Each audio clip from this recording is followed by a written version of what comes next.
What you're going to need is googliness. So you've just got yourself what many consider to be the smartest of all smartphones to date.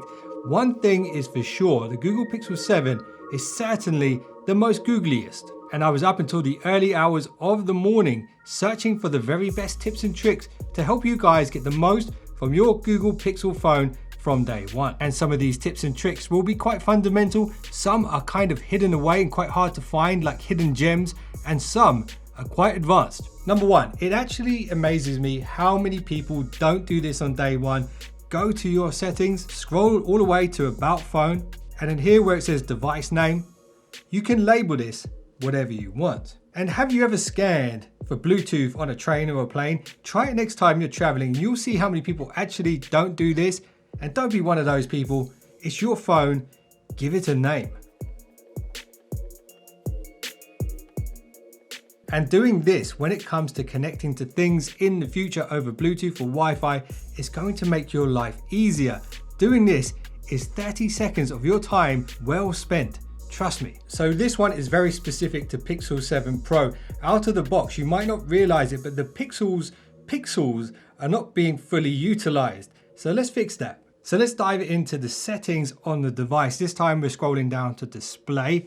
And here we're going to go down to where it says screen resolution. And as you can see, by default, out of the box, it's on 1080p Full HD Plus. And when you enable this, yes, it will use a bit more battery life, but you will be seeing the screen at its maximum potential. And that's what you paid for. And the great thing about the Pixel Pro display is that the panel is an LTPO OLED. Put simply, it's very, very efficient, even if you do switch this on. So this one is something I do on all my phones, except for the iPhone, because it doesn't let me do it. When you hold your finger down on an empty space on the device, you can go to wallpapers and style. Then if you scroll to the bottom, you'll see app grid. I always go 5x5. So there's two reasons why this is a good thing. First of all, there's more things in one place, which means less time spent searching on the device for your most frequently used apps. And two, it unlocks a unique feature, and that's this. Can you see the little red circle around the YouTube icon? That isn't the regular YouTube app. That's actually a dynamic shortcut to your most recently used app. So if I open the Play Store and then go back to the home screen, you'll see it changes to the Play Store. And this, in my opinion, is a brilliant feature, and it's kind of a secret one, so not everybody knows about it. So like Gandalf said, keep it secret, keep it safe. But you know what? Forget what Gandalf said. Please share this video because I would appreciate it. So Ice Cube once said, protect yourself before you wreck yourself. And your Pixel phone is an extension of you, and concrete, gravel, keys, sharp objects, they're not your friend. And they could scar you for life and your phone. Well, at least until you change it. And that's why you need one of these, a phone case. And this one right here is from Mouse. And do you know what they call a phone case in France? Yeah, well, there's definitely some of those in the old telesales department at my old workplace. So putting one of these mouse cases on your Pixel is metaphorically like putting on a bulletproof vest in real life. Mouse have created and trademarked their own impact absorbing aeroshock tech. And this one right here is what's called the Limitless 5.0, and this brings MagSafe to the table as well. So check this out. The MagSafe will allow you to use Qi wireless chargers with MagSafe capability, but you can also get this. A genuine leather magnetic wallet. So next time you're rolling through Compton and the boys in blue pull you over for no reason, you'll have your ID right there magnetically attached to the back of your phone. Okay, I'm not a gangster. I just took the Ice Cube opener a little bit too far. Anyway, I can easily recommend mouse cases for their form, their functionality, the style and strength. And I think you'll appreciate the craftsmanship as well if you see one of these in person. And if you want to check them out, there will be a link below this video. And if you guys stick around to the end, I will share with you my favorite screen protectors, the ones that I personally use. Now, the camera on the Pixels are like a nuclear weapon in the world of smartphones, and I promise I'm going to share with you some fire tips and tricks when it comes to the camera, but I do want to do that all in one go. So let's run through the next few tips quickly, and then we'll get on to the shooters. So did you know that there's a secret button on the back of the Pixel 7 Pro? That's what a clickbaity TikToker would say. But there isn't actually a button on the back of the Pixel, but there is a back tap feature, and it's slightly hidden away within the menu, so let me show you. Go into your settings menu, scroll down to where it says system, Here you want to scroll to where it says gestures, and then at the top here you'll see quick tap to start actions. Now you can enable this and select whatever you like. I have play, pause, media controls, but if you want to, you can actually map this to open a specific app. One word of advice to you: if you do decide to enable this setting, scroll all the way to the bottom of the same menu and turn on require stronger taps. This way it kind of eliminates accidental taps in your pocket and stuff like that. So now let's make the quick settings more fluid, quicker and more efficient, and more tailored to your personal everyday use. So you'll notice when you swipe down once from the top, you get 4 quick settings. And then when you swipe down again, you now have 8. Those 8 settings are the most important, and they should really be the ones that you use the most on a daily basis. And you'll notice you can swipe across and add even more if you want to. So to customize these, we hit the pen here, and then all of the options pop up. The ones at the bottom aren't actually on the quick settings menu right now, and the ones at the top can be dragged around. If you hold your finger down, you can actually move them around however you want. So just think carefully about this. The top 8 should be the quick settings that are most useful to you on a daily basis. For me personally, the flashlight, I rarely use that, so that doesn't need to be there. And 2 of the quick settings that I'm personally going to add near the top, and one of them I already have, is the wallet. That wasn't there. I use that all the time when I go to shops. It's got all my membership cards, and it's also got my bank cards in there, and it makes sense for that to be at the top of the quick settings menu. And another one that I'm going to add is this, the new recorder, because the transcription feature built in is something special. And I'm planning to use it more and more in the future to take notes for me so that I don't have to do it myself. Minimum effort, maximum results, that's the new motto. So have you ever heard that phrase, if you snooze, you lose? Well, I beg to differ, because have you ever been playing Call of Duty Warzone, a notification pops up on your phone, you glance at it, the next thing you know, you're in the gulag. And if you're not a gamer, then you won't be able to feel my pain. And you probably haven't got a clue what I'm talking about. Just know this, enabling this feature will help you be less distracted. So do this, go into your settings menu, go to notifications, scroll to the bottom of the page, and you'll see here, allow notification snoozing. It is off by default. And what this does is it gives you the option to snooze the notifications. It doesn't switch them all off automatically, so you won't be missing out. You choose when to snooze so that you don't lose concentration in those life or death situations on Warzone, or just when you're trying to focus on something that you need to do. So do you know what's funny to me? This button here at the side of the device, within the settings menu on this phone, Google call it a power key.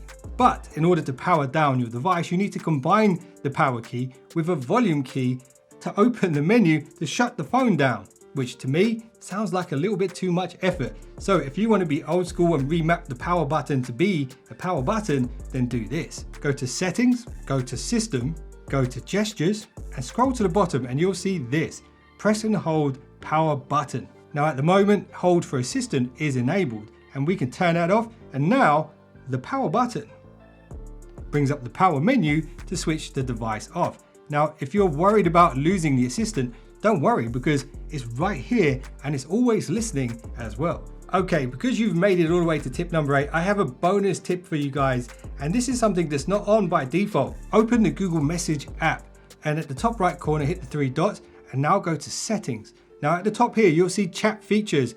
If you go to this, you can enable chat features. And what this will do is tell your phone to use data and Wi-Fi to send larger files when you send via the messaging app. Your phone will try to use SMS and MMS to send stuff, which is incredibly slow compared to 5G or Wi-Fi 6 or even Wi-Fi 5, which most people have. So make sure this is switched on. Okay, now let's talk about some of the first things you should do with the camera.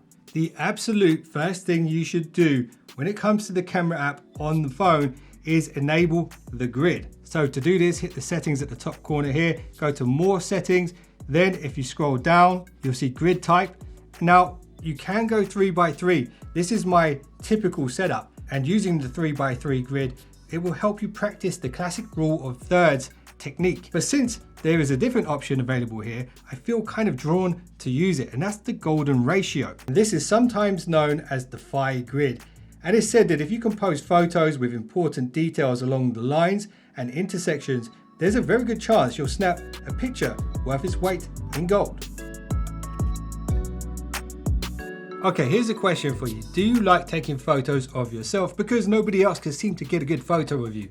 Well, if that's you, you're gonna love this hidden feature. Go to your settings within the Photos app. Here you go to more settings, and then here you'll see this option, frequent faces. If you go to that, now when you take top shot photos, as your phone begins to recognize you and the people you take photos of the most, the AI will learn to make you look better than the average photo bomber, particularly when it comes to skin tones. So the question is, do you want to look better than your friends when you take a photo with your phone? Well, if the answer is yes, then you should definitely do this. So pop quiz, hotshot. Do you know what they call the hotshot feature on an iPhone? They call it a live photo. But on the Pixel, it's called hotshot.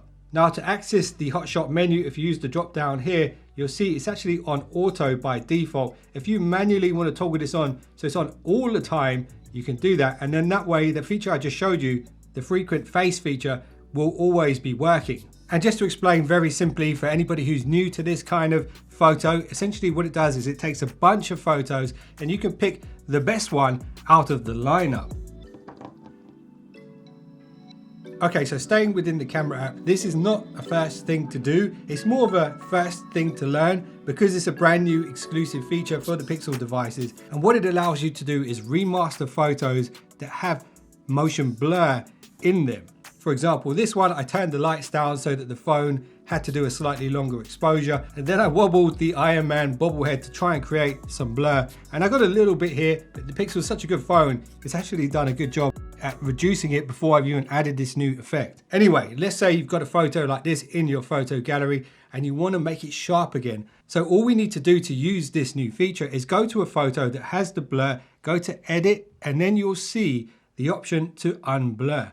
Then you'll have the ability to adjust the amount of unblur you want to add, because maybe you still want some of that motion blur. And I don't think this photo is the best example of that, but it's important that you know where it is so you can test it out for yourself. So try it out. Let me know how you get on with the unblur feature. Okay, here's another skill that I think is important to learn from day one, and that's how to remove something from a photo. Let's say a photo bomber jumps into a photograph and you don't want them to be there. You can remove them after the fact. And just for demo purposes, I'm going to try and remove these two cards here at the side of this photograph. So just like before, we go to edit, except this time where it says suggestions, we're going to swipe across until we see tools. And then here, you're going to see magic eraser. Now, once you enable this, you can use your finger to draw around the object that you want to erase from the photograph. So I'm going to try this now. I have no idea how this is going to turn out, but let's see if we can remove those cards. Ta-da! It's gone. And there's even a camouflage option here as well. So you can actually circle part of the image to camouflage. Let's try and camouflage John Wick. And as you can see, it's desaturated all of the color from John Wick. That is pretty damn awesome. I didn't even know it could do that until just now. So I did want to show you guys the selfie photo assist feature, which was really designed to help blind people or visually impaired people take better selfies. But to be honest, I think regular sighted people probably also need some help taking selfies, particularly if they're trying to do it with the rear camera. But unfortunately, the software doesn't seem to be ready yet. It's not available on the phone yet. But there is another little feature I want to show you, and it's this one. It's a gesture when you twist the phone to selfie mode and back again with just a twist of the wrist. So this one is an advanced tip for you if you're the type of person who likes to enhance an image after the fact. And I encourage you to turn this on even if you're not an advanced photographer. To do this, go to your camera settings in the top left corner again, go to more settings. Here we're going to go to advanced, and then you're going to see this RAW plus JPEG control. Turn that on. And don't worry, you have full control over when you use it, so you can toggle it on and off easily. Here's how you do it. See the little drop down setting at the top, tap that, and now you have a new feature. You have the ability to enable RAW or turn it off. If you enable RAW, you're capturing JPEGs and RAW at the same time. If you turn it off, it's just going to be JPEG, how your phone was before you enabled that setting. Now, if you don't know what a RAW image is, to put it simply, it holds far more color detail information and dynamic range data than your average JPEG. Think of it like an unpolished diamond in a way. But disclaimer, Do not leave this on 24/7 because the file sizes are pretty damn large and you'll end up using your onboard storage too quickly. So only use this feature when it's called for. For example, if you see a beautiful sunset where there's lots of bright areas and dark areas, you might want to capture more information so that when you put it into an editing software, for example, Lightroom, you can bring all of that information back. And I'm just going to show you this little bonus one quickly. If you go to video, there is a new feature which is called HDR10. This allows you to record 10-bit video. Think of 10-bit video similar to RAW. It holds way more information than your regular video file. Again, if you're putting it into an editing software, you're going to have way more information to play with. But again, if you do this, you're going to use way more data than your regular video files. So your phone's memory, just like a human mind, are both like an attic. It gets full sometimes and we forget to get rid of old information to make way for the new stuff. Well, the Pixel is smart enough to do this for you, and to be more specific, for your phone. But if Elon Musk's Neuralink keeps evolving, who knows, one day he can do it for your brain as well. So this tip is kind of a hidden gem, and here's how to find it. So if you go to the Files app, the Google Files app, let's get rid of that hideous picture, and hit the burger menu in the top left corner. Now you go to Settings, and you'll see this option, Enable Smart Storage. By enabling this, you're giving your device the permission to delete old information once it's been backed up to Google Photos after you've left it on the device for 60 days. So that's some forward thinking right there, and that's going to help your device perform better, run smoother by clearing out all that old clutter. So this one is a powerful tool and you should really do this on day one. And by doing this one, it unlocks a hidden camera feature that not many people know about. So do this, go back to the Google Files app, hit the burger menu in the top left corner once again. And then here, where you see Save Folder, enable this. I've already done it so I can change the pin on it if I want to, and I can reset the folder and erase everything in it if I need to. You should see the option here to set it up for the first time and set up a pin number. Okay, so now you've created a save folder for your documents, and that's good. You can use this to store private information, contracts, your financial documents and stuff like this. And now let's do a similar thing for your photos and videos. Now, let's say, for example, you're on a lad's night out or a girl's night out, but you've told your other half that you're going to pottery class. Well, you're going to thank me for this one. In the Photos app, go to your Photos app and at the top, go to Utilities. Now here, you'll see Locked Folder. If you go to that, you can unlock the locked folder with your thumbprint.